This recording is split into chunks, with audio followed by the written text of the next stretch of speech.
Hey everyone, welcome. In today's video, we are diving into the sandwich blush technique. This method layers blush for a natural radiant look.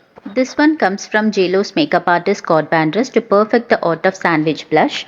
And here is what he means by it. Begin with your foundation. Select a foundation that matches your skin tone and the foundation formula that suits your skin type. Apply foundation with the help of brush or a damp makeup sponge. Make sure your base is well blended and this provide a smooth canvas. What Scott Bandress said for this sandwich blush technique, we are going to be use a lot of blush, not a tiny. Make sure your blush should be in a cream or gel or tinted form, not in a powder form. For this, I am using a gel blush from Rene Cosmetics Summer Slush Jelly Tint in the shade Divine Watermelon. And then I blend it with brush to dab the blush into my skin, then blend it outwards to my temples.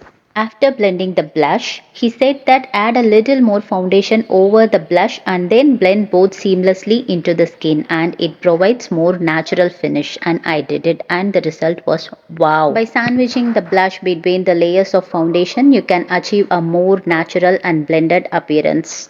With the blush looking like it's from within the skin rather than sitting on the top. And that's it. I hope you enjoyed learning about Scott Badner's sandwich blush technique.